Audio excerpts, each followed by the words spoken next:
Did a video recently comparing the two different generations of the Shockwave pistol brace, the 1.0 and the 2.0, and now we're back again to compare two different generations of the SB tactical brace. We have the SBA3 and the newer SBA4. So down here, this is an SBA3. This one here is the SBA4. So this one is on a 7.5-inch barreled 300 blackout pistol, and this one is on a 12.5-inch 5.56 pistol. So this is otherwise the configuration that I was using with a Shockwave Blade 2.0. And when I originally built this out, it had a 10.5-inch barrel, and it was just using a red dot instead of an LPVO. The real problem with the Shockwave 2 is that it just doesn't have enough weight, so this thing was extremely uncomfortable, balanced very far forward. So adding the SBA4, that adds a whole lot more weight. In this case, it's good weight because it's weight towards the rear of the gun. So this, now that it has a SBA4 on it, it is a lot better than it was with the Shockwave.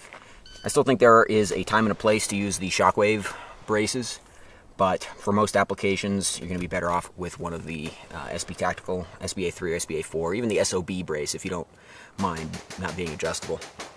In terms of weight, KAK Industries puts the weight of the Shockwave at, I think about, the Shockwave 2 at least, at about 7.5 ounces. That is the weight of the buffer tube and the brace. SB Tactical gives the weight of the SBA3 at about 6 3/4 ounces, and the SBA4 I think is at 10 ounces, and that does not include the buffer tube. So if you're just comparing weights, if you step up from the Shockwave 2.0 to an SBA3, you're going from I think about 3.5 ounces for the Shockwave up to almost 7 ounces for the SBA3, 10 ounces for the SBA4. So these are way heavier, and that's the other major difference between the SBA4 and the SBA3. The 4 has got a lot more material on it. So it's wider, it is heavier, it's got these big straps on it, and it's also got thicker flanges down here. That's something to keep in mind between the SBA3 and the SBA4. In theory, so this has got a much wider profile for the cheek, so in theory it's got a little bit more comfortable cheek weld. I've never had an issue with the cheek weld on this. This brace does slope out, gives you a nice place to put your cheek. So the main advantage of the SBA4 then becomes these struts, which I guess are supposed to keep the bottom part of the brace from flexing inwards. So on this, no struts, the brace can flex inwards. The other thing that can happen pretty easily with the SBA3 is that this can kind of collapse in on itself. So there's something called the split fix, which is just like a piece of Velcro that's supposed to tighten this up and keep it from coming undone. I don't think that's very important, and I really don't think these struts are very important. To me, the only reason you might want to go with this is because from a distance it sort of looks a little bit more like an M4 collapsing stock than this. So the main reason I don't really like the SBA4 is that I don't really think you need these struts. If you were to accidentally let the brace touch your shoulder, which obviously we're going to try not to do, but sometimes the gun gets away from us and it happens anyway.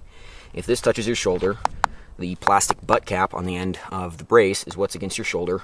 All of that bracing is directly in line. So the recoil's directly in line, everything's perfectly in line with the buffer tube against this hard plastic.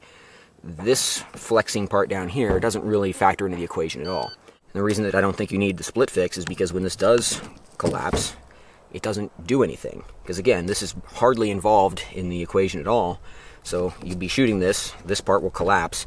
You will not notice. I don't see how you would notice until you are finished shooting. You look at it, you're like, oh look, the rubber thing bent a little bit. I mean, whatever, it doesn't matter because this is not involved. The other difference is that the SBA4 is much wider. It's wider on the butt cap and it's wider on the cheek. However, the part where your cheek goes, this cheek weld, has these weird little like venting holes in it. Honestly, I don't think that feels as nice as this. So this is less surface area and it doesn't stick out as far. Both of these have sling attachment points, so QD cups on both sides. Personal preference, I suppose, where they go is not super important to me. So on this one, I don't use a 2-point sling. I'm using this like a stupid simple sling and running it into the single point mode instead of the 2-point mode. This one I am using a 2-point sling. It's up on a paraclip up on the front of the receiver, and then it's on the opposite side, QD'd into the back of the brace. So both of these are adjustable. Adjustment mechanism is fine. They're both, fairly stable. There's a little bit of rattle in either of them. SBA4 slightly less rattle than the SBA3, but I've shot a lot more rounds through this. Also, I've shot this with a lot of 300 blackout, this not so much. So this may loosen up over time. I don't know for sure. So which is better, SBA3, SBA4? I honestly think it's entirely personal preference. I prefer the 3. It's lighter, I think it looks better, and I find it to be more comfortable, personally. SBA4 works just fine. I just think it's a little bit too chunky for my desires. Alright, that's all I got. See you later.